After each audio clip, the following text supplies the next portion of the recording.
Seigneur Dieu éternel, nous te bénissons, Seigneur, encore pour cette soirée, Seigneur, que tu nous donnes de pouvoir passer, Seigneur, en ta présence, Seigneur. Merci, Seigneur, pour ta grâce, Seigneur. Merci pour ta bonté. Merci pour ta fidélité, Seigneur, à notre égard. Seigneur, nous voulons te remettre ces instants entre tes mains, Seigneur. Que tu puisses guider toutes choses par ton Saint-Esprit, Seigneur.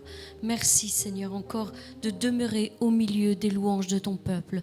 Ainsi, nous t'avons prié dans le nom de Jésus-Christ. Amen.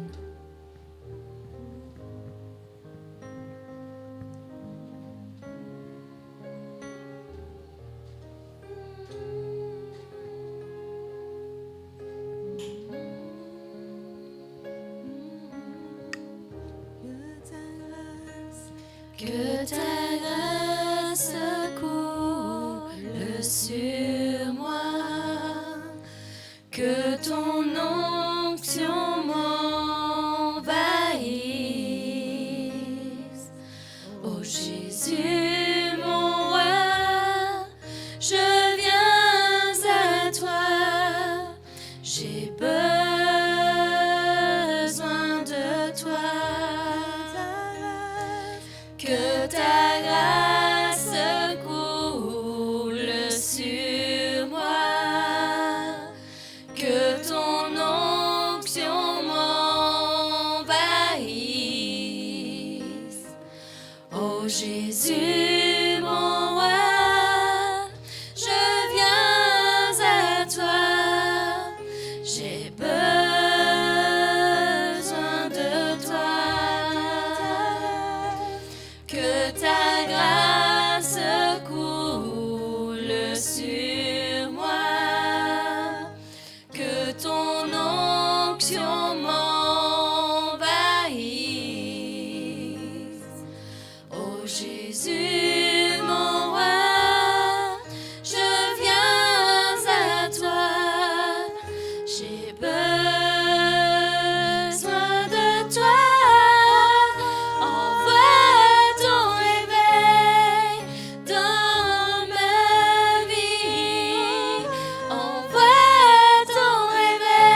Je te donne mon cœur.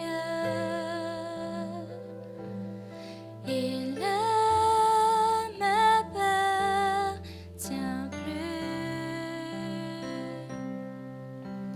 Ce que j'ai de meilleur, tout est pour toi, Jésus. Un parfum de valeur sur toi est répandu. C'est l'offrande de mon cœur. Je suis à toi, Jésus. Je te donne mon cœur. Il ne m'appartient plus. Ce que j'ai de meilleur, tout est pour toi, Jésus. Un parfum de valeur sur toi est répandu. C'est l'offrande de mon cœur. Je suis à toi, Jésus. Je te donne mon cœur. Il ne m'appartient plus. Ce que j'ai de meilleur, tout est pour toi, Jésus. Un parfum de valeur sur toi est répandu. C'est l'offrande de mon cœur. Je suis à toi, Jésus. Je suis à toi, Jésus. Je suis à toi, Jésus. Prends mon âme, prends mon cœur, je te donne tout. Oh, prends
te donne mon cœur.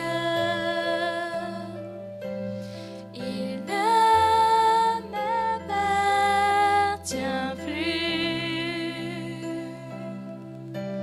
Ce que j'ai de meilleur, tout est pour toi, Jésus. Un parfum de valeur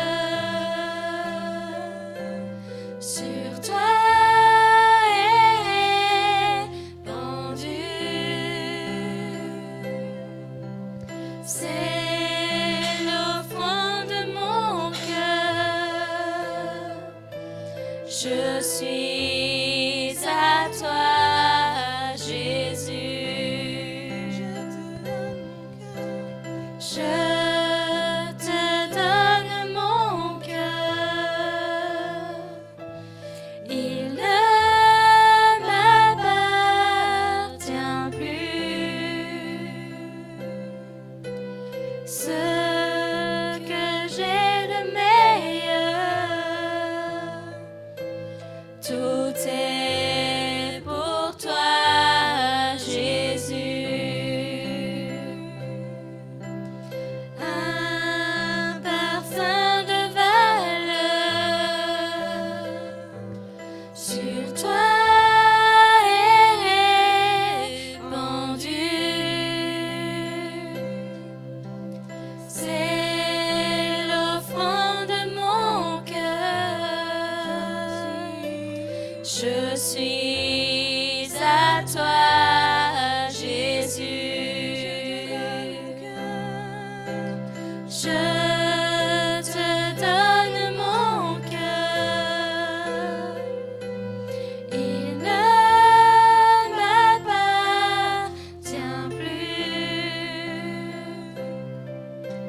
Ce que j'ai de meilleur, tout est pour toi, Jésus. Un parfum de valeur sur toi est pendu. C'est l'offrande de mon cœur. Je suis à toi, Jésus. Je suis à toi, Jésus. Je suis à toi, Jésus. Je suis à toi, Jésus. Oh, prends mon âme, prends mon cœur, je te donne tout. Oh, prends ma vie, me voici, je te donne tout. Mon cœur est à toi, tout à toi.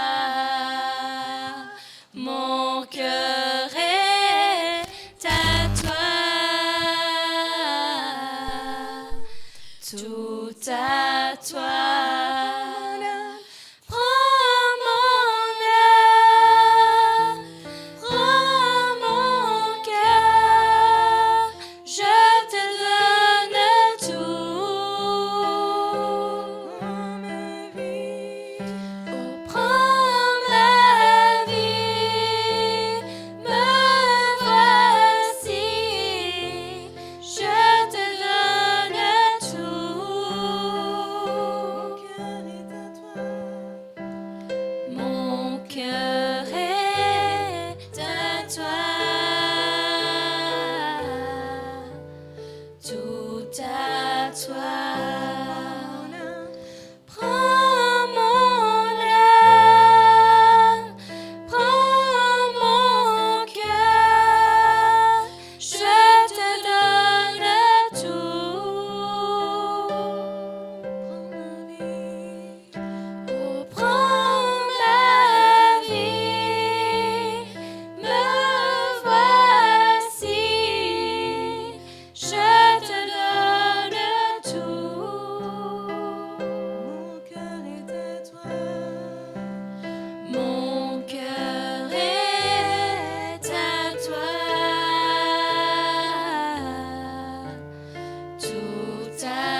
toi. Mon cœur est à toi. Tout à toi. Mon cœur est à toi. Tout à toi.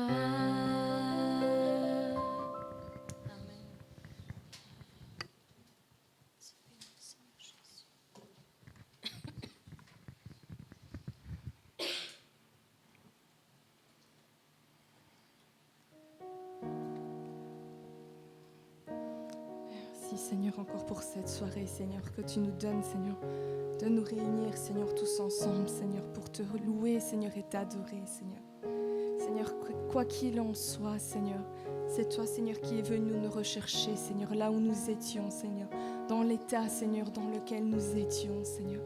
C'est toi, Seigneur, qui nous rend libres, Seigneur, par ta grâce. Merci pour ton amour infini.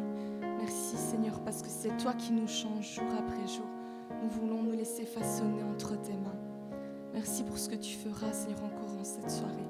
Au nom de Jésus, j'ai prié. Amen.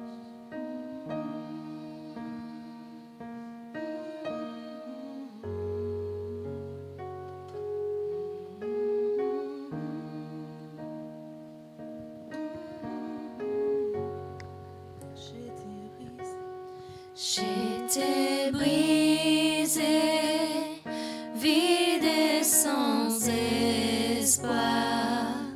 Ta grâce m'a trouvée, m'a restaurée. Je n'ai rien à moi, mais tel que je suis, tu me libères, tu me libères. J'étais brisée.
Tu places ton trésor dans des vases d'argile. Oh, prends mon cœur, Père, je veux te servir pour que tout soit ta vie en moi. Grâce infinie de notre Dieu qui un jour m'a sauvé. Oh, j'allais de lieu en lieu quand tu m'as retrouvé. Grâce infinie de notre Dieu qui un jour m'a sauvé. Oh, j'allais de lieu en lieu quand tu m'as retrouvé. Grâce infinie de notre Dieu qui un jour m'a sauvé. Oh, j'allais de lieu en lieu quand tu m'as retrouvé. Et maintenant je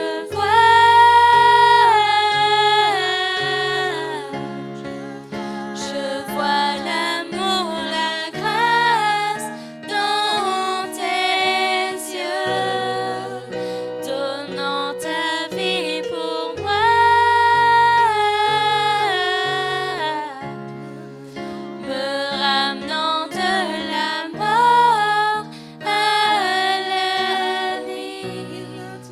Et maintenant je vois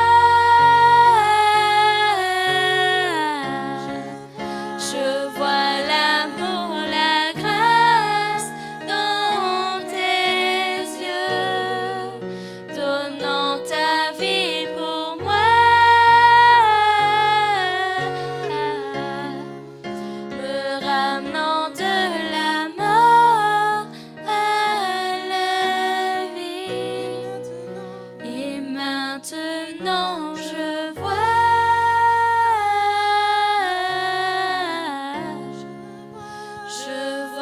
l'amour, la grâce dans tes yeux, donnant ta vie pour moi,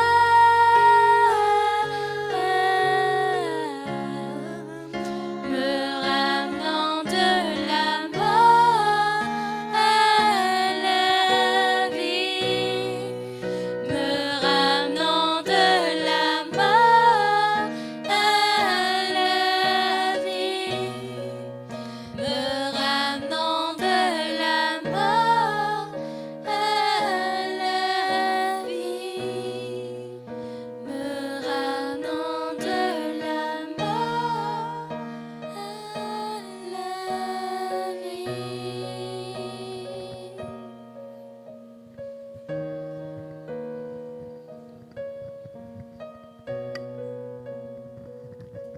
Seigneur, nous te bénissons, Seigneur, encore, Seigneur, pour ces instants, Seigneur, dans ta présence.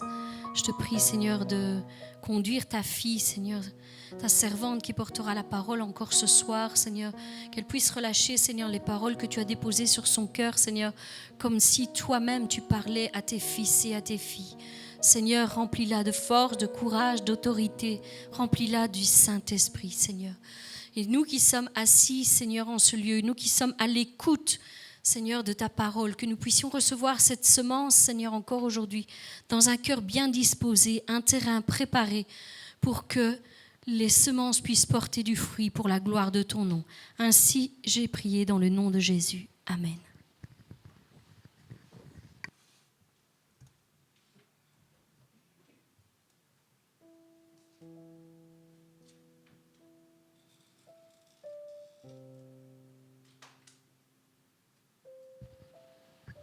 Amen. Bonsoir à tous. Alors, le titre du message d'aujourd'hui, c'est « La grâce, un don immérité ». Alors en fait, la fois passée, on avait parlé, donc je ne sais pas si vous vous souvenez, mais comment se consacrer entièrement à Christ. Pour rappel, on avait pris quatre points qu'on a abordés. C'était la consécration, la sanctification, la confiance et le lâcher-prise. Donc ça, c'était les 4 points principaux pour pouvoir consacrer entièrement sa vie à Christ. Et je rappelle cela aujourd'hui parce qu'en fait, le message d'aujourd'hui, c'est pas ce que j'avais prévu de base, mais c'est en fait la suite. Parce qu'après être consacré entièrement à Christ, on doit comprendre ce qu'est la grâce, je pense. Car si on comprend ce qu'est la grâce, on aura confiance dans le fait que nous sommes sauvés. Alors nous allons comprendre réellement notre identité aussi en Christ et on pourra faire nos expériences avec Dieu et grandir de plus en plus dans notre foi. Mais tout commence par la consécration d'abord. Tant que la consécration, elle n'est pas ancrée déjà bien, il faut qu'on sache ça d'abord. Et ensuite, c'est la grâce. Donc, il y a quelque temps, je ne sais plus, je pensais à quoi, mais j'étais dans la voiture et je parlais au Seigneur et je disais, mais Seigneur, je ne mérite pas ça. Je ne suis pas digne de ça, de cette faveur. Et il m'a répondu, je sais. Et c'est pour ça que j'ai envoyé Jésus mourir à la croix pour toi. Car personne n'est digne, mais pourtant j'ai tout donné pour vous. Car je vous aime. Et c'est à ça que sert ma grâce. C'est un don immérité. Peu importe ce que tu fais ou ne fais pas, cela ne change rien. On ne mérite rien, mais pourtant, Dieu nous a tout donné. Souvent, nous voulons tout contrôler, tout diriger, alors que parfois, tout ce que Dieu nous demande, c'est de lui faire confiance. En tant qu'humain, on pense qu'on doit faire absolument quelque chose pour mériter l'amour de Dieu, pour mériter sa grâce. Mais c'est pas comme ça que Dieu fonctionne. Oui, on pense comme ça parce que c'est comme ça qu'on a grandi dans le monde. Ah, si tu fais ça, alors tu auras ça. Mais c'est pas comme ça que Dieu fonctionne. Il faut pas toujours faire quelque chose pour mériter quelque chose d'autre. Il n'y a rien qu'on peut faire pour mériter son amour, car il nous aime déjà. Même avant qu'il nous ait créés, même avant qu'on était ici sur cette terre, on était déjà dans sa pensée. Il nous aimait déjà, avant même de nous avoir créés. Rien ne peut changer l'amour que Dieu a envers nous. Mais ce n'est pas pour ça que nous devons faire tout et n'importe quoi, évidemment. Et on va en parler d'ailleurs après. On aura besoin du spray déchoquant. Nous devons vraiment nous souvenir de ce que Jésus a subi pour nous. Tous les coups qu'il a reçus, toutes les insultes qu'il a reçues, toutes les injustices qu'il a fait face pour accomplir la mission pour laquelle Dieu l'a envoyé sur terre. Et on va prendre Ésaïe 53, versets 4 à 5, qui dit « Cependant, ce sont nos souffrances qu'il a portées, ce sont nos douleurs qu'il s'est chargé. Et nous l'avons considéré comme puni, frappé de Dieu et humilié. Mais il était blessé pour nos péchés, brisé pour nos iniquités. Le châtiment qui nous donne la paix est tombé sur lui, et c'est par ses meurtrissures que nous sommes guéris. » Aucun de nous ne méritait que Dieu subisse tout ça. Aucun de nous ne méritait ça. Aucun de nous est assez... en vaut assez la peine, si je peux utiliser ce mot-là, que Jésus vit toutes ces choses pour lui. Mais pourtant, il l'a fait. Et il n'a pas hésité une seconde. Quand il aurait pu éviter tout cela, il n'a pas écouté sa chair, mais il s'est concentré sur l'appel que Dieu avait mis sur sa vie. Il s'est concentré sur le fait qu'un jour, toi, tu lui aurais donné sa vie. Un jour, grâce à lui, tu pourrais être sauvé. C'est sur ça qu'il s'est concentré. Et on va prendre donc Luc 22, 41 à 44. Voilà la mentalité de Jésus. La mentalité que Jésus il a eue quand il a pensé à toi, quand il a pensé à moi. Puis il s'éloigna d'eux à la distance d'environ un jet de pierre, et s'étant mis à genoux, il pria, disant, « Père, si tu voulais éloigner de moi cette coupe, toutefois, que ma volonté ne se fasse pas, mais la tienne. » Alors un ange lui apparut du ciel pour le fortifier. Étant en agonie, il priait plus intensément, et sa sueur devint comme des grumeaux de sang qui tombaient à terre. Alors face à cette situation, qu'est-ce que toi, qu'est-ce que moi, qu'est-ce qu'on aurait fait? Est-ce que nous, on aurait su aller mourir sur une croix, vivre tout ça en sachant que la personne, elle peut m'abandonner du jour au lendemain? En sachant que cette personne-là, elle pourrait, oui, ne pas m'accepter dans sa vie. Est-ce que nous, on oserait faire ça? Aucune personne humaine, je pense, ne pourrait faire ça. Mais pourtant, Jésus, lui, l'a fait pour chacun d'entre nous. Jésus a subi tout ça parce qu'il nous aime. Et ça, c'est une grâce. Ça, c'est une grâce car Dieu nous aime de manière équilibrée, tous de la même manière. Et peu importe ce que nous ayons fait ou ne pas fait, il nous aime simplement. Il savait que nous allions faire des erreurs. Il savait que tous ceux qui l'aimaient ne l'aimeraient pas forcément en retour. Il savait qu'en faisant ça, beaucoup refuseront quand même de le laisser entrer dans sa vie et dans leur cœur. Il savait que chacun d'entre nous pourrait à tout moment refuser de vivre avec lui. Mais il ne s'est pas centré sur ça.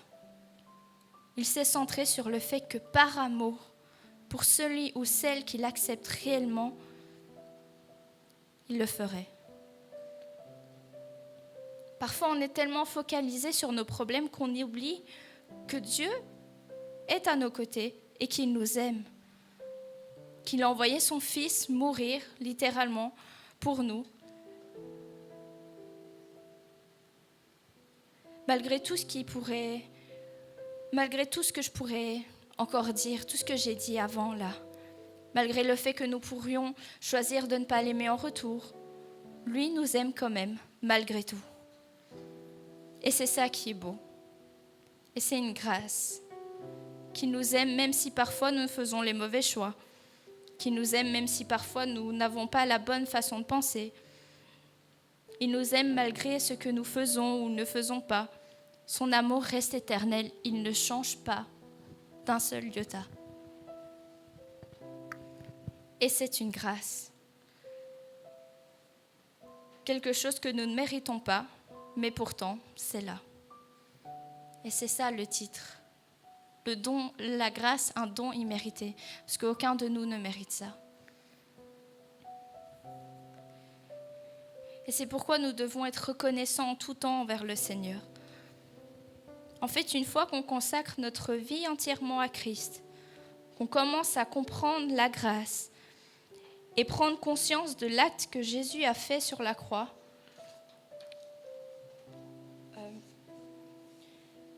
c'est notre reconnaissance et notre amour, notre respect pour Dieu qui va nous aider à vivre une vie correcte selon l'appel qu'il a mis sur nos vies. Parce que quand tu prends conscience que Jésus a subi tout ça pour toi et pour moi à la croix, tu n'as pas envie de pécher, car tu es reconnaissant de ce qu'il a subi pour toi et que tu es sauvé. Oui, dans le titre, nous parlons de la grâce, Mais le message, en fait, il est plus prêché autour de la croix, en fait. Et c'est pas ce que j'avais prévu, moi, de base. Mais on ne suit pas nos plans à nous. Amen. Et je pense que Dieu avait fait exprès. Parce que de nos jours, beaucoup prêchent sur la grâce, du sens, la grâce est un don immérité, donc on peut faire tout ce qu'on veut. On est tous humains, on ne vit qu'une fois. On sera pardonné de toute manière. Jésus est mort à la croix pour nous pardonner de nos péchés. Alors c'est bon, on peut vivre comme on le souhaite. Mais n'oublions pas ce que Paul a dit dans 1 Corinthiens 10, 23. Tout est permis, mais tout n'est pas utile. Tout est permis, mais tout n'édifie pas. Et je suis désolée, on va prendre le spray des choquants. Quand Jésus a dit « Tout est accompli » dans Jean 19, 30,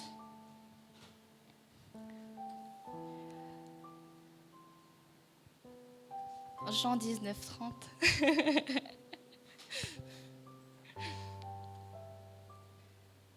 Dans ce verset-là, il est mis « Quand Jésus eut pris le vinaigre, il dit « Tout est accompli » et baissa la tête et il rendit l'âme.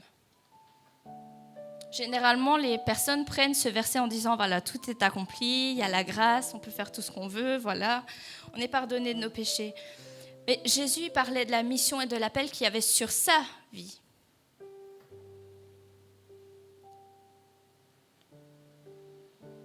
Pas que maintenant nos péchés sont pardonnés et qu'on n'a qu'une vie et qu'on peut vivre comme on le souhaite, sans penser à rien, sans penser aux conséquences, sans penser à tous les commandements que Dieu nous a donnés.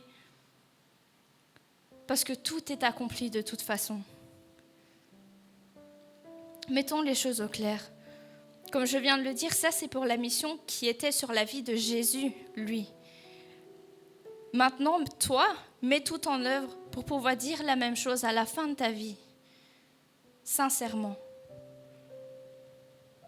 Quand Jésus était sur terre et que ceux qui voulaient bien le reconnaître reconnaissaient qu'il était le Fils de Dieu, c'est parce qu'il pouvait le voir à travers ses actes.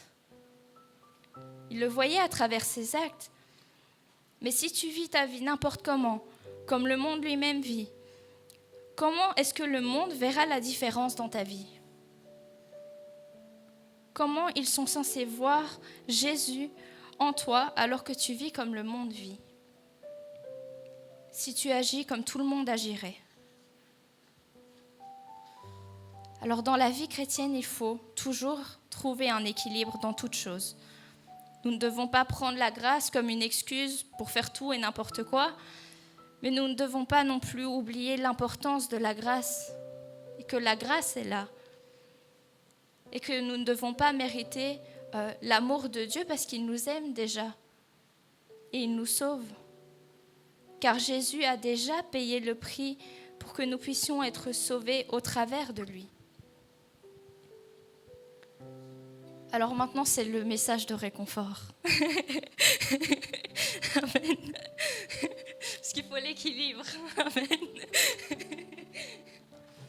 Alors si ce soir, tu n'es pas sûr de ton salut, je vais te lire un verset qui va peut-être pouvoir t'aider à en prendre conscience réellement. Regarde qu'est-ce qu'il est mis dans Romains 10, verset 9. Si tu confesses de ta bouche le Seigneur Jésus, et si tu crois dans ton cœur que Dieu l'a ressuscité des morts, tu seras sauvé. C'est aussi simple que ça. Et je vais faire une petite parenthèse, mais il y a certaines mauvaises convictions qu'on doit briser aussi. Dieu n'a pas créé l'enfer pour nous, mais de base c'est pour le diable et pour ses anges. Enfin, ses anges. Voilà. De base, c'est pas pour nous. Donc le but de Dieu, c'est pas un Dieu qui condamne, c'est pas Dieu qui va dire ah tu fais pas ça donc tu vas aller en enfer. Le but de Dieu, c'est pas de nous condamner, mais au contraire, c'est pour ça qu'il a envoyé Jésus mourir à la croix pour nous, afin que nous puissions tous être sauvés si nous le souhaitons vraiment dans notre cœur. Car comme on l'a déjà dit, Si déjà ici-bas, tu ne veux pas vivre ta vie avec Christ, il ne va pas te forcer à vivre l'éternité avec lui. C'est donc à toi de faire le choix ou non de le suivre. Et c'est suivant le choix que tu feras que tu seras sauvé ou pas. Mais pour être sauvé, tu dois croire dans ton cœur que Dieu a ressuscité Jésus et surtout que Jésus est Seigneur. Seigneur, ça veut dire quoi? C'est qu'il règne dans ta vie. C'est pas que tu peux faire tout et n'importe quoi, tout ce que tu veux. C'est que Jésus, j'ai envie de faire ça. Qu'est-ce que t'en penses? Que Jésus est Seigneur. Et si tu confesses cela dans ton cœur, tu seras sauvé. Car si tu le dis vraiment avec tout ton cœur, tu seras reconnaissant envers Jésus pour l'acte d'amour qu'il a fait à la croix. Et tu ne voudras même plus pécher ou faire quoi que ce soit qui pourrait venir à l'encontre de la volonté de Dieu pour ta vie.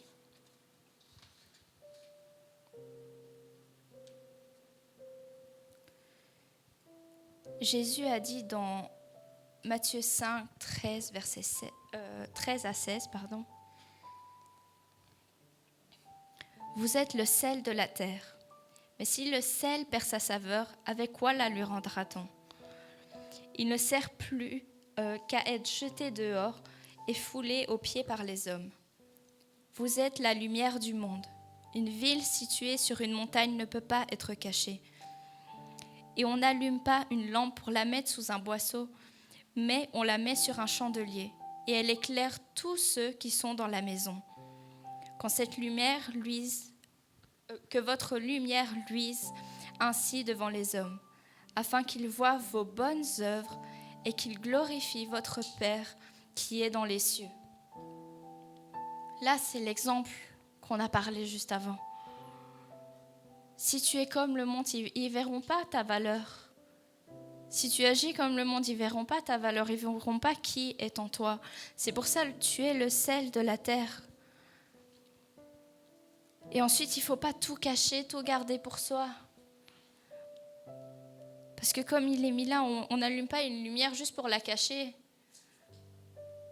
Alors on n'accepte pas Jésus pour le cacher après. Pour ne pas cacher qu'il est dans notre vie. Au contraire, on doit l'élever comme une ville située sur la montagne. Et c'est par nos bonnes œuvres, encore une fois, que les autres ils vont voir, pas pour nous donner la gloire à nous, mais comme il est mis là, qu'ils glorifient votre Père qui est dans les cieux. C'est à travers nos œuvres qu'ils verront que Dieu est là. Qu'à travers nos œuvres, le monde puisse voir que Jésus habite et règne dans nos vies. Et je voudrais rajouter un tout petit truc, un petit plus pour ce soir. J'ai eu à cœur aujourd'hui de vous partager ce verset qui était dans Néhémie 7, versets 64 et 65. Parce qu'en fait, un jour, Dieu m'avait parlé par rapport à ce verset-là. Et il m'avait révélé une certaine chose, mais je n'avais pas compris tout. Et aujourd'hui, en écrivant ce message, j'ai trouvé la suite. Donc, je vais le redire, c'est Néhémie 7, 64 à 65. Ils cherchèrent leur titre généalogique, mais ils ne trouvèrent point. On les exclut du sacerdoce, attendez, je vois pas bien. Ils cherchèrent leur titre généalogique, mais ils ne les trouvèrent point. On les exclut du sacerdoce.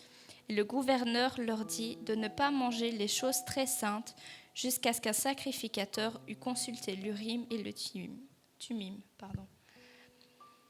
Et au début, je ne savais pas pourquoi exactement, mais le message que j'avais compris, c'était que tant qu'on n'avait pas conscience de notre réelle identité, on ne pouvait pas hériter du royaume des cieux.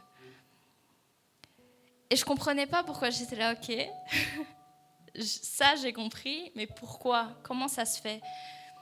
Mais en fait, c'est parce que tant que tu n'as pas conscience de qui tu es réellement, tu ne pourras pas faire les œuvres que Dieu a prévues pour toi.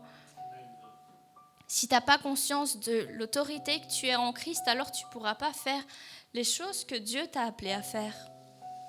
Et c'est pour ça C'est pour ça que ceux qui n'ont pas encore conscience de qui ils sont réellement, qui ne peuvent pas hériter du royaume de Dieu, c'est parce que tant que tu n'as pas conscience de qui tu es, de la grâce, de l'autorité que Dieu a mis en toi, toutes ces choses-là, alors tu es qu'au tout début de ta relation avec Dieu.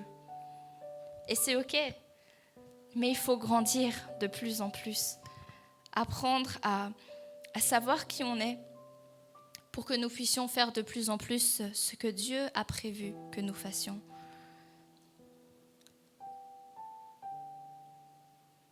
C'est pourquoi il faut que tu prennes conscience que Dieu t'aime réellement et que sa grâce est imméritée et qu'il veut te la donner, tout comme son salut.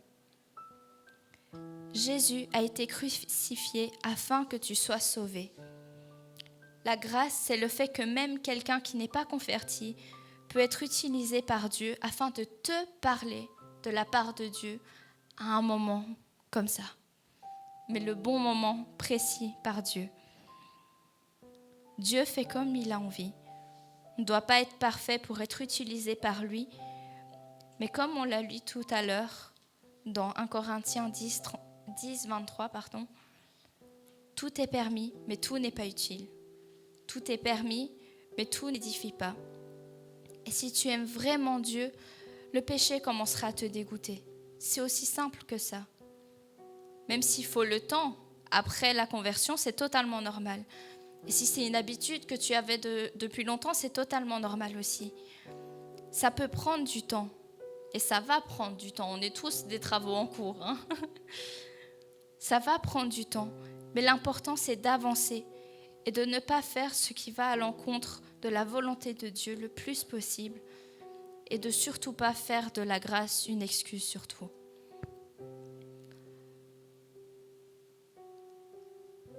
Alors vraiment, essayons de prendre conscience de plus en plus que c'est pas ce que nous allons faire ou ne pas faire qui va faire que Dieu nous aime ou que Dieu nous accepte, nous sauve. Mais il faut avoir l'équilibre et ne pas faire tout et n'importe quoi, mais faire ce que Dieu veut que nous fassions, selon l'appel qu'il a mis sur nos vies. Alors ce soir, prions afin de prendre conscience que la grâce ne se mérite pas et qu'elle est tout simplement accordée. Que l'amour de Dieu et son salut en va de même. Prions afin que Dieu nous aide à devenir de plus en plus comme lui et que nous vivions de plus en plus par l'esprit et non plus par la chair. Au nom de Jésus. Amen. Alors Seigneur, je veux te prier, Seigneur, pour mes frères et mes sœurs, Seigneur, qui ont écouté ce message, Seigneur. Que tu puisses vraiment, Seigneur, les toucher, Seigneur, les visiter, Seigneur, là où ils sont, Seigneur. Que tu puisses toujours plus, Seigneur, les aider, Seigneur, à prendre conscience, Seigneur, de l'amour, Seigneur, que tu as, Seigneur, pour eux, Seigneur, de la grâce, Seigneur, qu'ils ne puissent pas, Seigneur, prendre de culpabilité, Seigneur, pour peu importe ce que j'ai dit, Seigneur, aujourd'hui, Seigneur, mais qu'ils puissent prendre conscience, Seigneur, qu'ils n'ont pas à mériter, Seigneur, ton amour, Seigneur, parce que tu les aimes déjà, Seigneur, comme ils sont, Seigneur. Mais que personne, Seigneur, moi y compris, Seigneur, ne prenne, Seigneur, la grâce, Seigneur, pour excuse, Seigneur, pour faire tout et n'importe quoi, Seigneur. Que tu puisses vraiment, Seigneur, toucher les cœurs, Seigneur, de chacun, Seigneur. Et toujours plus, Seigneur, les édifier, Seigneur, les encourager, Seigneur. Et montre-leur, Seigneur, quel est l'appel, Seigneur, que tu as mis sur leur vie, Seigneur. Afin qu'ils grandissent de plus en plus, Seigneur, avec toi, Seigneur. Au nom de Jésus. Amen. Amen. Avant que tu quittes, tu sais me dire à quelle heure j'avais créé ce fichier? La date et l'heure sont mises là. 14h49 le 28 octobre. Donc on est le 28 octobre. Merci Christina. Je ne savais pas quel allait être son domaine dans lequel elle allait parler. Et Karine m'a envoyé la miniature plus tard dans la journée. Mais on va lire ensemble les versets que j'ai reçus. Et il faut comprendre une chose, mes frères et mes sœurs. Il a été parlé d'identité, n'est-ce pas? Si je te pose la question « Qui es-tu » qu'est-ce que tu vas me répondre? La majeure partie des chrétiens d'aujourd'hui vont me donner leur prénom. Et quand je dis non, c'est pas ça que je t'ai posé comme question, c'est qui es-tu? Et on va me donner le prénom et le nom, n'est-ce pas? La question, c'est pas ça. Parce que si j'aurais besoin de ton prénom ou de ton nom de famille, je t'aurais dit comment tu t'appelles, n'est-ce pas? Tu dois savoir que quand on pose la question « Qui es-tu ?» c'est quelle est ton identité spirituelle. Amen. Et logiquement, nous tous qui sommes fils et filles de Dieu, nous devrons tous et toutes répondre « Je suis un fils de Dieu » et une sœur dira « Je suis une fille de Dieu ». Amen.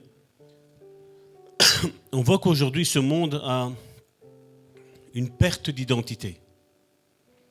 Le garçon ne sait plus qu'il est garçon, la fille ne sait plus qu'il est fille. Il y a une perte d'identité, de qui tu es. Alors que pour moi, la question est simple de savoir si tu es un garçon ou si tu es une fille. Amen. Et puis certains vont me dire, mais Salvatore, ok, je comprends ces choses-là. Je comprends que tu es d'une autre génération. Mais savoir qui tu es ne fait pas partie d'une génération, mon frère, ma soeur. Savoir qui tu es fait partie de ton identité. Et nous devons affermir notre identité, mon frère, ma soeur. Il est vrai qu'aujourd'hui, les églises, malheureusement, ne prêchent plus le véritable évangile.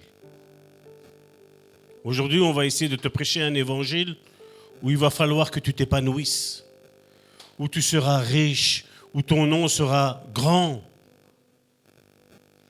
Mais si vous analysez tout ça, mon frère, ma soeur, et si tu lis juste les 4 évangiles, Matthieu, Marc, Luc, Jean, là où tu as, je vais dire ce qui est mis, si mes souvenirs sont bons, c'est l'évangile de Luc ou de Marc, il est dit ainsi, évangile de Jésus-Christ, Fils de Dieu.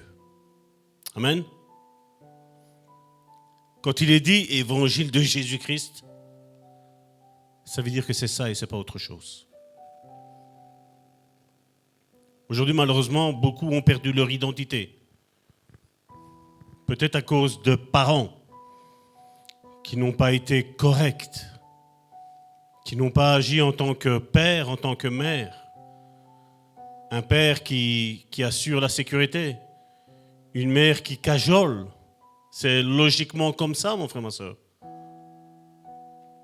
Combien d'enfants aujourd'hui, étant avec leur père, des jeunes filles ont peur d'être avec leur père parce qu'ils ont subi des traumatismes, n'est-ce pas?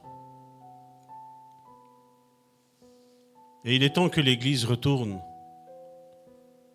à ouvrir la bouche et à dire la vérité, mon frère, ma soeur. Amen. Christina, comme je dis, elle a parlé de notre identité, mais aussi de notre autorité, mon frère, ma soeur. Amen. Vous savez, je serais étonné aujourd'hui si, lors d'un séminaire, où il y aurait une cinquantaine, centaine, 1 millier de pasteurs, hommes, femmes, pasteurs bien entendu, ministres de Dieu, et d'autres fidèles, des frères, des sœurs en Christ, des anciens, des diacres, et on ferait un appel à la consécration. Combien aujourd'hui de pasteurs voudraient s'avancer, mais n'osent pas.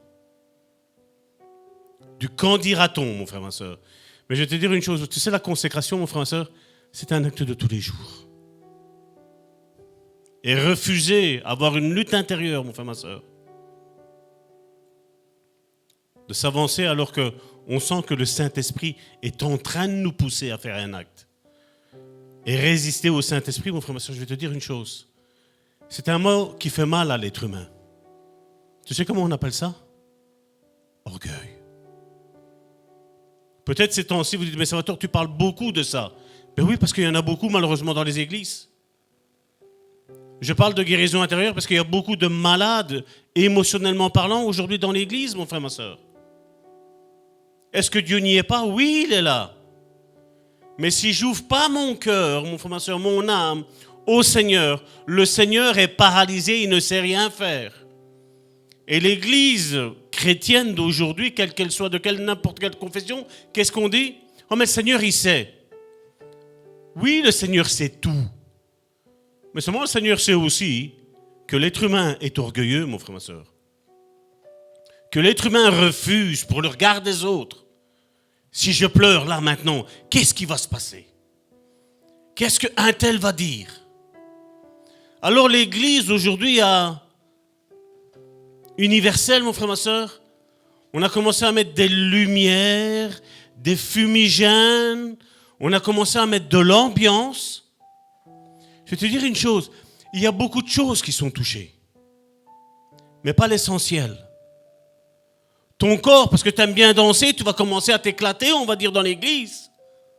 Peut-être tes émotions, parce que tu aimes bien tel groupe ou tel chant, parce que c'est cet orateur-là qui chante.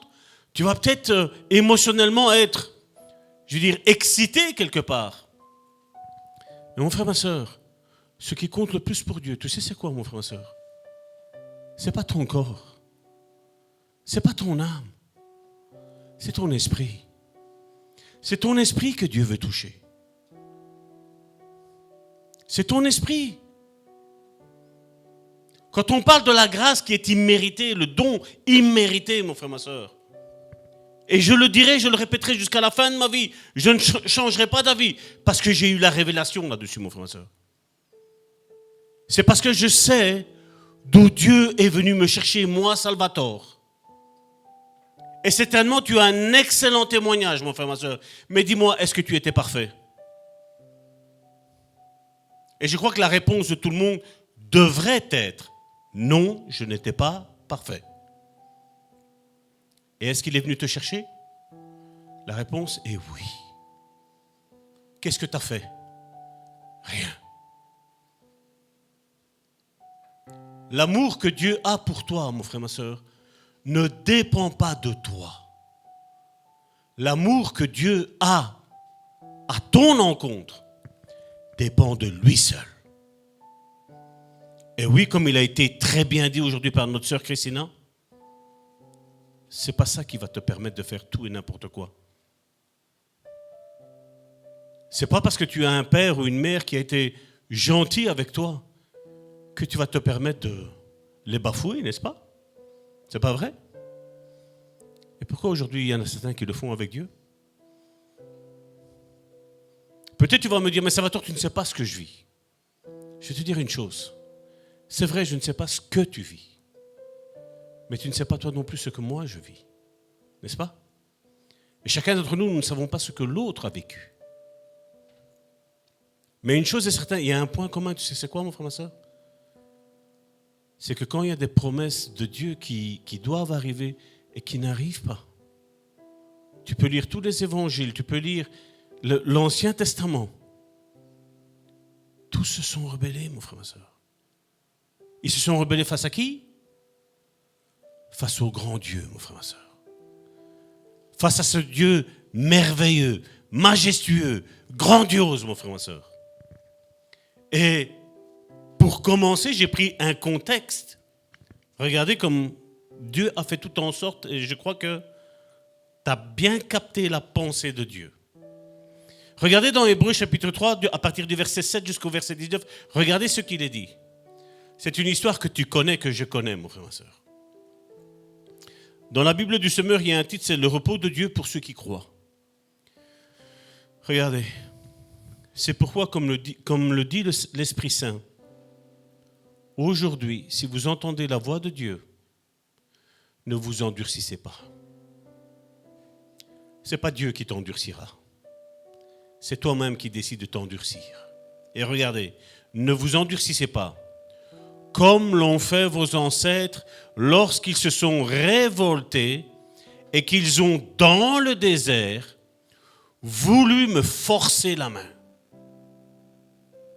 Si tu n'arrives pas à comprendre cette parole-là, c'est Seigneur, où tu fais ça ou moi je fais ça. Ça t'est déjà arrivé, mon frère, ma soeur? Moi, je lève la main.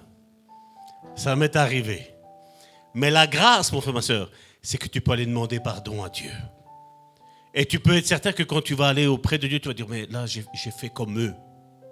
Et tu vas te repentir. Le Seigneur va te laver, va te purifier. Ça, c'est la bonne nouvelle. Et donc, ce soir, il y a une sérieuse remise en question à se faire. Ce jour-là, vos ancêtres m'ont provoqué, voulant me forcer la main, bien qu'ils m'aient vu à l'action. Pendant 40 ans, c'est pourquoi j'ai été plein de colère contre cette génération-là. Et j'ai dit, le cœur s'égare sans cesse. Oui, ils n'ont fait aucun cas des voies que je leur ai prescrites. C'est pourquoi dans ma colère, j'ai fait ce serment. Ils n'entreront pas dans le lieu de repos que j'avais prévu pour eux. Vous voyez la rébellion, mon frère, ma soeur? Vous avez vu l'orgueil, vous avez vu l'arrogance que Israël a eue en son temps? Je vais vous dire, eux sont excusables dans un sens. Dieu a donné sa sentence et je ne vais pas aller contre les plans de Dieu, mon frère, ma soeur. Eux n'avaient pas le Saint-Esprit sur eux. Mais imaginez la génération d'aujourd'hui. Nous avons le Saint-Esprit sur nous et en nous. Nous avons cette double onction. Verset 12. Prenez donc bien garde, frères et sœurs, que personne parmi vous n'ait le cœur mauvais et incrédule au point de se détourner du Dieu vivant. Si c'est précisé du Dieu vivant, mon frère, ma soeur, je vais te dire, toi et moi, nous n'avons pas une amulette, mon frère, ma soeur. Toi et moi, nous avons un Dieu qui est vivant dans les cieux. Toi et moi, nous avons un Jésus-Christ qui est à la droite du Père, mon frère, ma soeur, qui est en train d'intercéder pour toi et pour moi. Et toi et moi, nous avons le Saint-Esprit qui est en nous ici pour accomplir la mission pour laquelle il nous a créés. Nous sommes créés pour lui, par lui et en lui, la Bible nous dit. Pour faire les œuvres que lui a précédemment écrites d'avance pour que nous les pratiquions, nous les faisions.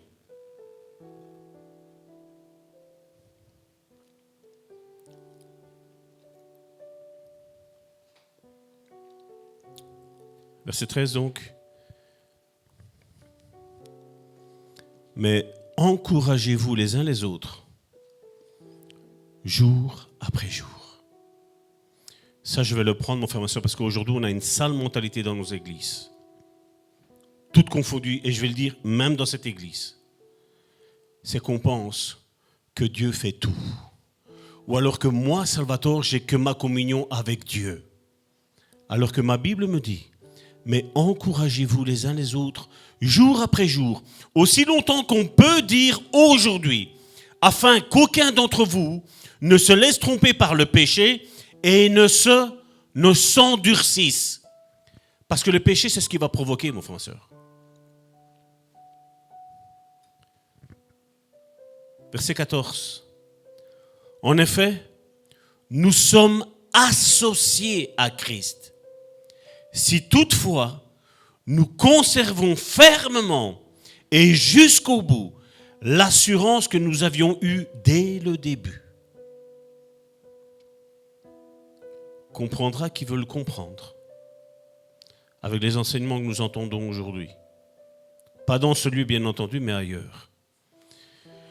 Et cela aussi longtemps qu'il est dit aujourd'hui. Si vous entendez la voix de Dieu, ne vous endurcissez pas. Comme l'ont fait vos ancêtres lorsqu'ils se sont révoltés. Est-ce que tu es prêt à prier pour toi, mon frère, ma soeur? Ne prie pas pour ton voisin. Ne prie pas pour ta femme. Ne prie pas pour ton mari. Ne prie pas pour tes enfants. Là, c'est pour toi et c'est pour moi, mon frère, ma soeur. C'est quelque part chacun pour soi. C'est là où je dois dire, Salvatore, ne t'endurcis pas. Ne te révolte pas. Verset 16. En effet, qui sont ceux qui se sont révoltés contre Dieu? après avoir entendu sa voix? N'est-ce pas tous ceux qui étaient sortis d'Égypte sous la conduite de Moïse? Et contre qui Dieu a-t-il été plein de colère pendant 40 ans?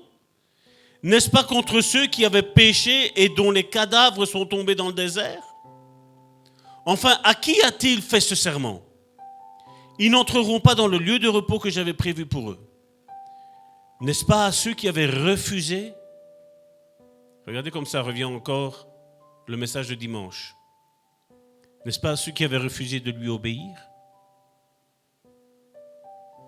Nous voyons donc qu'ils n'ont pas pu entrer dans le lieu de repos parce qu'ils n'ont pas fait confiance à Dieu. Je ne vais pas m'attarder là-dessus, mais ce que je voudrais, c'est que quand vous avez peut-être un petit peu le temps ce week-end, c'est reprendre ce passage, le lire en tête-à-tête avec Dieu. Vous rentrez dans votre chambre, vous vous mettez comme vous le sentez, mon frère, ma soeur. Dans la position comme tu le veux. Et tu demandes au Saint-Esprit de venir t'éclairer avec ce passage-là. Et pas de dire qu'est-ce que mon épouse, mon enfant, non. Moi, je parle pour Salvatore. Je dis, Seigneur, moi, Salvatore, est-ce que je dois me sentir concerné par ça? Est-ce que je me suis révolté? Seigneur, parle un face-à-face, un face-to-face. Montre-moi maintenant ma condition. Est-ce que je suis orgueilleux? Est-ce que je suis idolâtre? Est-ce que je me suis fabriqué un Dieu à moi tout seul? Est-ce que je suis en rébellion?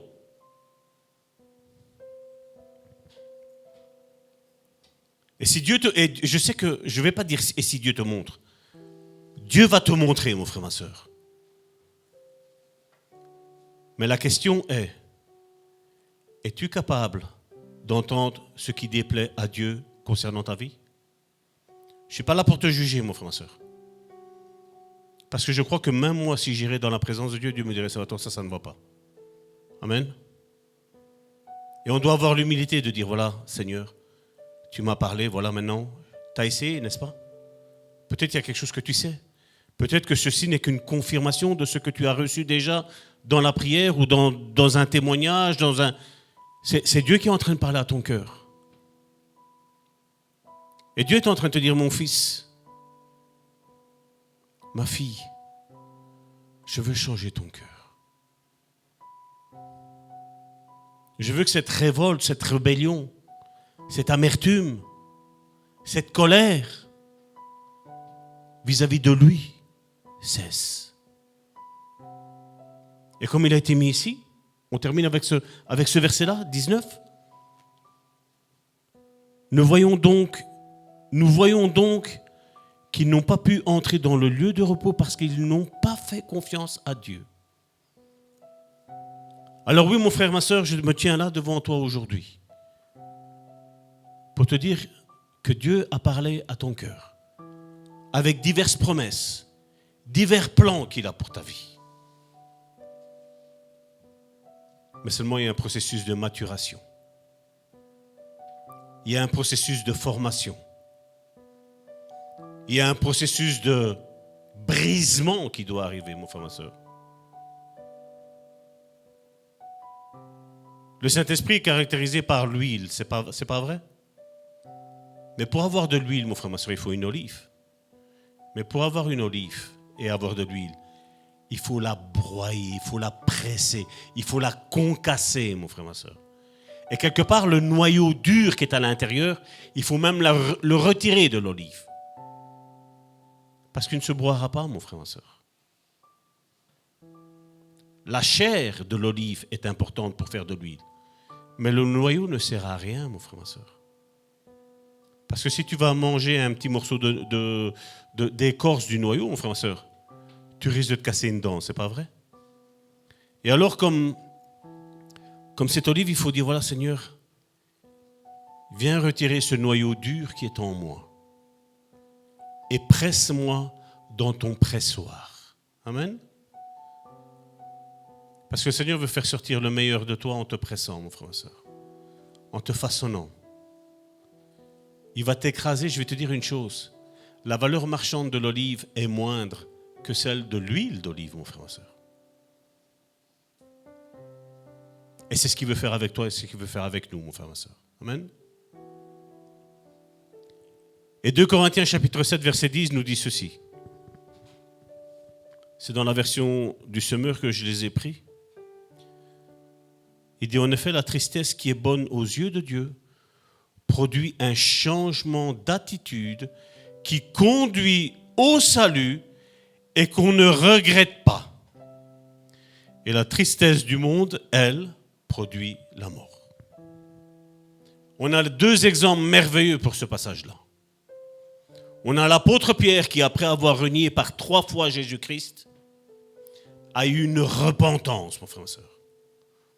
C'est ce qui est mis là, c'est la tristesse qui est bonne aux yeux d'eux, un changement d'attitude. Mais on a l'autre, la tristesse du monde. Ben, ça c'est Judas, mon frère, ma soeur, qui après l'avoir vendu, vous croyez sincèrement si Judas, après avoir vendu Jésus, que Jésus soit mort, qu'il soit ressuscité, qu'il se montre aux disciples, vous croyez que si Judas se serait montré à Jésus, vous croyez que Jésus ne l'aurait pas pardonné, mon frère, ma soeur? Jésus était prêt à le pardonner. Mais seulement c'est la différence qu'il y a eu entre Pierre et Judas. Pierre, même s'il avait d'énormes doutes à ce moment-là, ici avec Jésus c'est possible. S'il se montre à moi, je vais aller lui demander pardon. Je vais aller briser mon orgueil. Chose que Judas n'a pas su faire. Judas avait peur de croiser les yeux de Jésus. Et qu'est-ce qu'il a dit? Voilà, j'abandonne. Il a choisi le chemin le plus facile. On parle de l'orgueil de Pierre. C'est-à-dire celui de Judas, il était encore plus haut. L'orgueil de Judas était encore plus haut, mon frère, ma soeur. Et aujourd'hui, la religion a dit, mais voilà, non, mais c'était écrit, c'était lui. Mais quel Dieu tu as, mon frère, ma soeur? Imagine si Dieu, le Père, rentre ici et dit, voilà, il y en a un de vous qui doit me renier. Qu'est-ce qui va se lever? Sachant la condition qu'il va y avoir à la suite. Qui est-ce qui oserait se lever, mon frère, ma soeur? Quel est le Dieu qu'aujourd'hui on prêche dans les églises, mon frère, ma soeur? C'était un choix délibéré que Judas avait fait. Comme Jésus a dit, quand à un moment donné, dans Ésaïe chapitre 6, si mes souvenirs sont bons, il a été dit, Dieu le Père a dit, qu'est-ce que je vais envoyer? Jésus s'est levé, il a dit, moi je vais aller. Moi je vais aller mourir pour eux, moi. Tous les anges, il n'y a personne qui a osé venir. Tous ceux qui avaient des grands ministères, je veux dire, en ce temps-là, il n'y a personne qui a dit, je vais aller. Mais Jésus l'a dit, moi je vais y aller. Je vais mourir pour toi. Et je suis persuadé qu'il y aura beaucoup moins de sauvés que de condamnés. Parce que comme on l'a déjà répété dans cette église, il y a un livre de mort pour des livres, un livre de vie, excusez-moi, pour des livres de mort.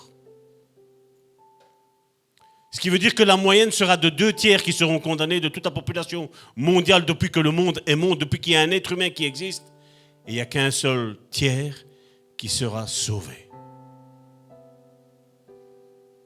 Ne commencez pas à faire de calcul avec moi, hein, ok? C'est plus ou moins la statistique comme ça de ce qu'on comprend dans la compréhension de la parole de Dieu. Et oui, comme il a été dit aujourd'hui, c'est pas parce qu'il y a la grâce qui est là que nous pouvons, toi et moi, nous permettre tout et n'importe quoi. C'est ce qui est mis dans 1 Jean chapitre 1, des versets 6 à 7.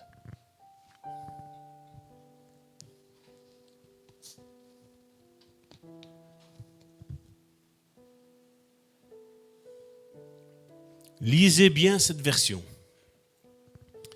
Si nous prétendons être en communion avec lui, tout en vivant dans les ténèbres, nous sommes des menteurs et nous n'agissons pas comme la vérité l'exige. 7. Mais si nous vivons dans la lumière, tout comme Dieu lui-même est dans la lumière, alors nous sommes en communion, qu'est-ce qu'il est mis? Les uns avec les autres. Et vous voyez tous ces personnages, mon frère, ma soeur, qui n'ont qu'une communion avec Dieu et qui se refusent de se mettre en communion avec leurs frères et avec leurs sœurs. pour X raisons, mon frère, ma soeur. Je vais te dire, au final, c'est faux.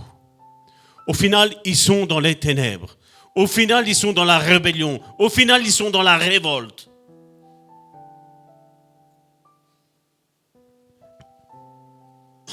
Alors nous sommes en communion les uns avec les autres. Et parce que Jésus, son Fils, a versé son sang, nous sommes purifiés de tout péché. Quelle belle condition, n'est-ce pas? Je vous invite à vraiment, je vais dire, durant ces jours qui vont passer à méditer, que ce soit ce passage d'Hébreu ou que ce soit ce passage de 1 Jean, dans cette version-ci, la Bible du Semeur. Donc nous devons comprendre un principe d'humilité dans les évangiles. Et là, c'est ce qui est mis dans Jacques, chapitre 5, verset 16. Vous avez déjà entendu, moi, je confesse mes péchés à Dieu. Hein? Là, il est dit, confessez vos péchés les uns aux autres et priez les uns pour les autres, afin que vous soyez guéris. Ce livre-là, le livre de Jacques, est écrit par le demi-frère de Jésus-Christ de Nazareth. Et qu'est-ce qu'il dit? Confessez vos péchés les uns aux autres et priez les uns pour les autres, afin que vous soyez guéris. Quand un juste prie, sa prière a une grande efficacité. A une grande efficacité. L'importance, mon frère, ma soeur, comme on dit maintenant, ne commence pas à confesser tous tes péchés à tout et à n'importe qui, mon frère, ma soeur. Le conseil de Salvatore est lequel? C'est que d'abord, si tu as un problème avec le péché, c'est que tout d'abord, tu ailles au pied de la croix. C'est ce qui est mis. Allez apporter vos fardeaux là-bas. Et peut-être ça fait 1 an, 2 ans, 10 ans, 20 ans. Je vais même aller loin. Il y en a, ça fait peut-être même 40 ans qu'ils prient pour le même péché. Et ils n'arrivent pas à s'en débarrasser. Vous savez pourquoi? Parce qu'ils essayent par leur propre force. Et je peux te garantir une seule chose, mon frère et soeur. Si tu essayes par tes propres forces, tôt ou tard, tu retomberas dedans. Tôt ou tard. Mais je peux t'assurer une chose, et ça c'est la vérité de l'évangile, mon frère et soeur. C'est si tu demandes au Saint-Esprit de venir te secourir, là où tu as un problème, là où tu as une difficulté, et tu dis au Saint-Esprit, vas-y, je t'ouvre mon cœur. Là, ça va faire pam, ainsi ça va partir. Et je vais te dire, ce péché-là, tu vas le voir rôder, mais il ne viendra plus t'atteindre. Parce que tu auras compris une seule chose, que ce n'est pas par ta bravoure que tu as réussi, mais que c'est juste par son Saint-Esprit, mon frère, ma soeur. Amen. Et si ça ne fonctionne pas, que tu as prié pendant X temps, que tu as une communion avec le Saint-Esprit et que ça ne va pas, ben alors la deuxième chose qui te reste à faire, c'est de dire, voilà Seigneur, là comme tu ne le fais pas avec moi, c'est comme tu l'as mis là, il faut confesser vos péchés les uns aux autres. Quelle est la personne que tu as désignée qui va pouvoir m'aider dans ce processus? Quel est ce frère, quelle est cette sœur qui va prier avec moi pour m'aider? Et une fois que le Saint-Esprit va te donner un nom, ça veut dire que le Saint-Esprit a quelque chose à voir dans ton histoire. Amen. Et quand tu vas commencer à dire, voilà mon frère, ma soeur, et des fois comme je dis confesser, c'est pas non plus aussi à dire, ben voilà, écoute, je suis aux prises avec un vol, avec un mensonge et tout ça. C'est peut-être aller vers ton frère et ta soeur et dire, écoute, tu veux bien prier avec moi? Tu veux bien prier pour moi?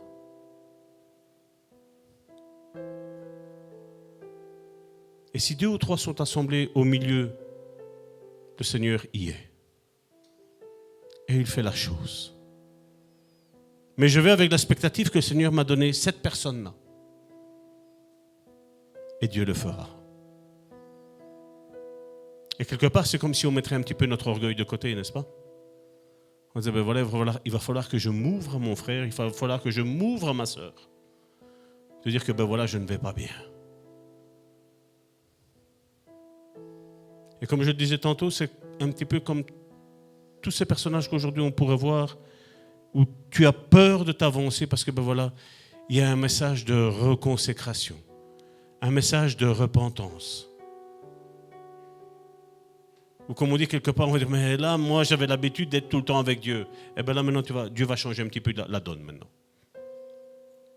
Et peut-être qu'après il te dira, le Seigneur, reviens vers moi, c'est moi là qui va t'aider dans ça. Il ne faut pas avoir peur. Parce qu'au final, comme on l'a dit, la grâce est un don immérité. Une faveur imméritée. Tu ne peux pas convaincre Dieu de t'aimer plus. Parce que ce qu'il avait de plus précieux, il te l'a donné. C'est pas vrai? Premièrement, il t'a donné son Fils unique, Jésus-Christ. Et à cause de lui, toi et moi, nous sommes aujourd'hui les frères de Jésus. Mais ensuite, pour la mission qui est ici-bas, Dieu s'est donné lui-même. Lui qui est Dieu, Dieu est esprit. Il vient au travers de la personne du Saint-Esprit dans ta vie. Tu veux lui cacher quoi, mon frère, ma soeur? Ce que tu vois, il le voit parce qu'il est en toi. Ce que tu entends, il l'entend. Ce que tu lis, il le lit. Un psalmiste a dit, où est-ce que je vais aller? Parce que ma Bible me dit que Dieu est omniscient et omniprésent. Il sait tout et il est partout. Tu veux te cacher où? Dis-moi, où est-ce que tu vas aller te cacher? Élie, quand il est tombé en dépression, il s'est caché dans une caverne. Et dans la caverne, Dieu était là et qu'est-ce qu'il a dit? Qu'est-ce que tu fais ici? C'est pas vrai? Le psalmiste David dit, si je monte aux cieux, tu y es. Si je vais sous terre, tu y es. Tu es partout. Tu veux te cacher de quoi, de Dieu?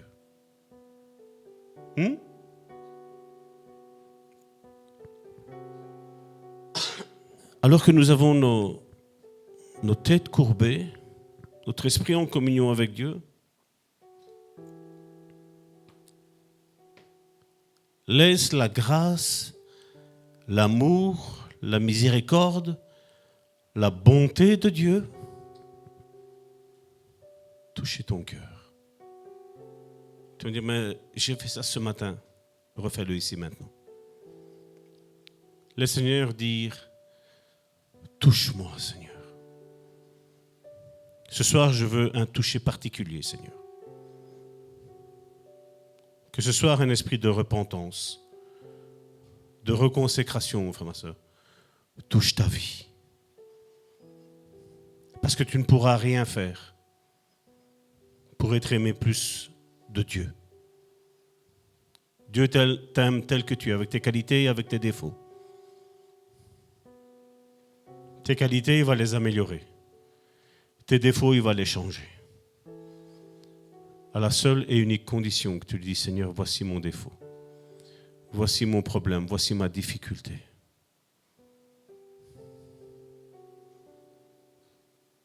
Parce que le Seigneur veut tirer le meilleur de toi. C'est un processus qui peut paraître faire mal, mais tu verras qu'au final, ça va te faire du bien. Tu pourras regarder tout le monde droit dans les yeux. Tu n'auras plus rien à te reprocher, mon frère, ma soeur. Amen. Parce que le sang de Jésus nous purifie de tout péché, de toute iniquité, de toute transgression. Et toi et moi, on n'a pas envie d'abuser de la gentillesse, de la bonté de Dieu. C'est encore un temps de consécration, mon frère, ma soeur.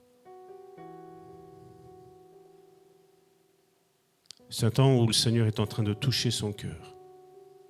Il touche ton cœur. Dis-lui, papa, merci parce que tu m'aimes sans aucune condition. Dis-lui, papa, tu sais que ça me fait mal.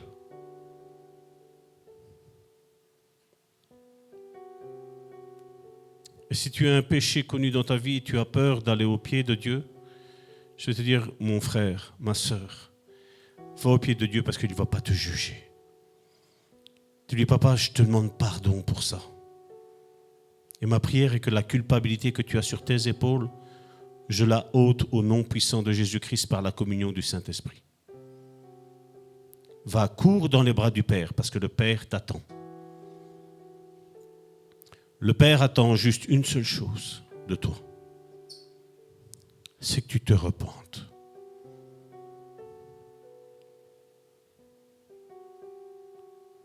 Que tu aies la tristesse de Dieu dans ton cœur, c'est une chose.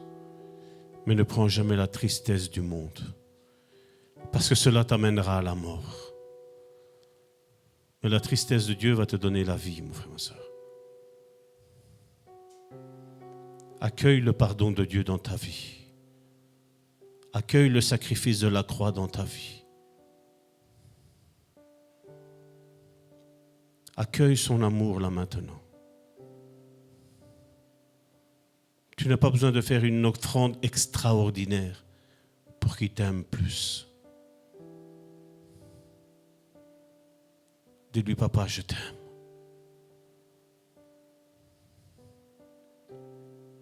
N'aie pas peur de l'appeler papa. Parce que lui est un bon papa. Lui est un vrai papa. Lui peut-être même une véritable mère, mon frère, ma soeur. Il sait te serrer dans tes bras et te dire, mon enfant, ne crains point.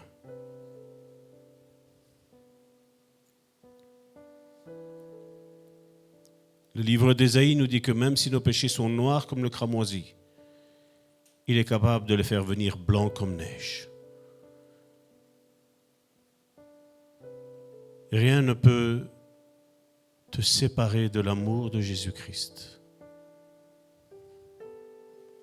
Même tous les autels familiaux qu'il y a dans ta vie, même tous les liens héréditaires qu'il puisse y avoir dans ta vie, il n'y a rien. Rien. Il n'y a aucun péché que lui ne sache pas pardonner. Alors fais tomber ce sentiment de culpabilité maintenant. Si tu as envie de faire un geste prophétique en te levant et en te secouant de cette poussière, de cette culpabilité, de ce vêtement de deuil qui repose sur tes épaules, fais-le. Fais comme il te plaît. C'est toi et ton Père. C'est un face-à-face avec lui.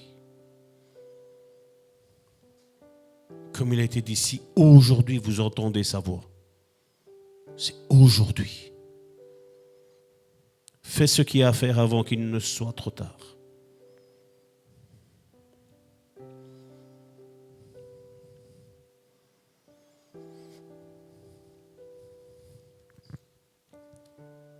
Père, je te remercie pour l'onction que tu as déposée ce soir sur nos vies à tous. À nous qui sommes présents en direct ici, mais à nos frères et nos sœurs qui regardons cette vidéo en différé. Père, je te prie que maintenant,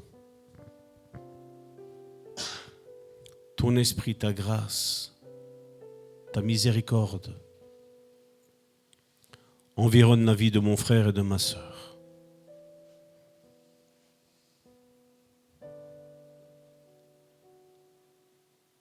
Laisse le Saint-Esprit travailler encore ton cœur. Parce que Dieu veut faire quelque chose de merveilleux dans ta vie.